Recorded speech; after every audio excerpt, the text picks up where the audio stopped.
Hello and thanks for choosing this video course. In this video, I'm going to show you how to generate traffic with media buying. Some people like to use a busy highway or billboard analogy to better understand the concept of media buying.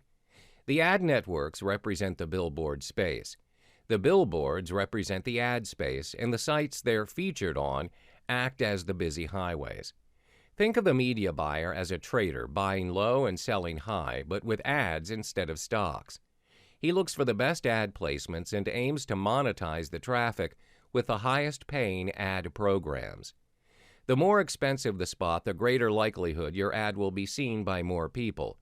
Remember, high traffic websites are like prime pieces of real estate, well positioned on a busy street corner with plenty of passers-by.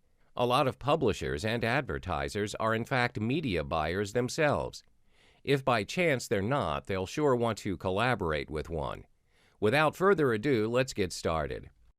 First things first, a media buyer needs to buy traffic if he wants to do well in this business. But not just any traffic. A treasure trove of traffic holding tens of thousands of visitors is more like it. Since this kind of traffic volume is not typically attained through one website alone, the smart and savvy media buyer will always try to diversify his sources. Unfortunately, all traffic types are not created equal, and since the media buyer doesn't create traffic, he has to buy it. Rotation on network is a campaign in which your ads rotate on a network of sites. This traffic typically consists of different sources such as websites, blogs, and forums.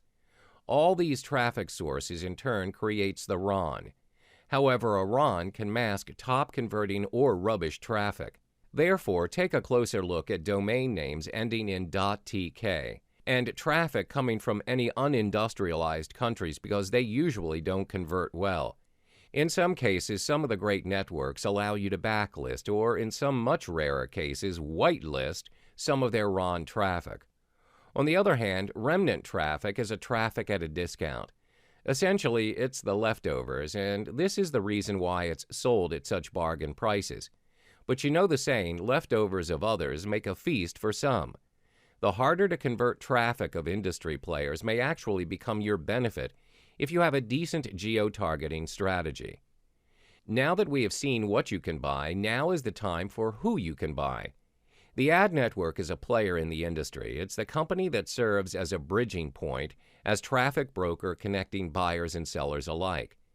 The ad network can be thought of as a conductor in an orchestra leading a symphony of publishers and advertisers, which means baton in one hand, traffic in the other. You may be wondering, why go through a broker at all? Well, since the network purchases higher volumes of traffic over a longer period of time, it has access to a larger array of traffic types at a more reasonable price.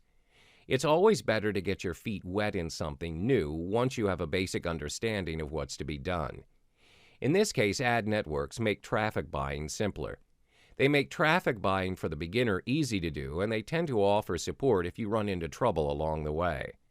For those who have a thinking of independent, self-made, and successful online entrepreneur as a thing of the past, you need to stop thinking like that.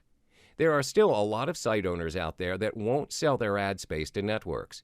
They themselves prefer dealing with their site's traffic monetization operation.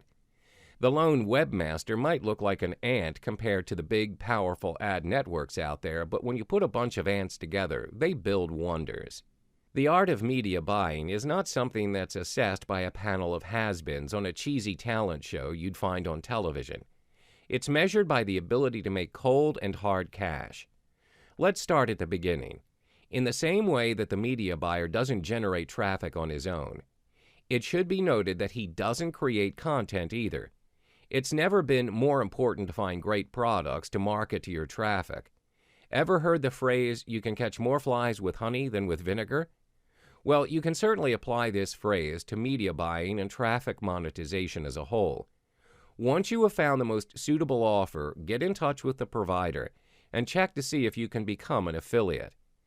The best way to do media buying is by dealing with webmasters directly. You simply find blogs, websites, forums, or places where your potential customers can be reached and contact them directly asking about available ad spaces on their website.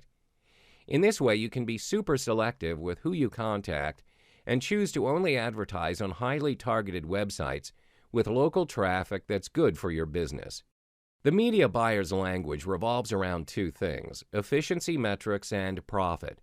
Since time is money, do not expect the media buyer to express himself with long and elaborate words. As I've mentioned above, media buyers' main focus is the profit. The terms, such as PPS, PPL, PPC, and RS are often used by them. PPS, it means pay per sale. When you promote PPS offers, you usually earn more money for each individual sale, but they usually have a lower conversion rate than PPL offers, as they typically require the usage of a credit card. These offers are among the best ones for highly qualified traffic. On the other hand, PPL, pay per lead, is an offer where you get paid each time a user makes a defined action. For example, you can get paid each time a user signs up for free or fills out a form.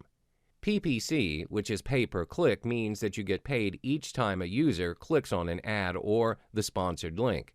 It's by far the fastest way to earn money.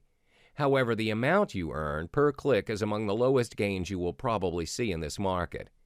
As for RS, rev share means that you get a percentage of what your user spends. This never expires and the user is referred by you forever.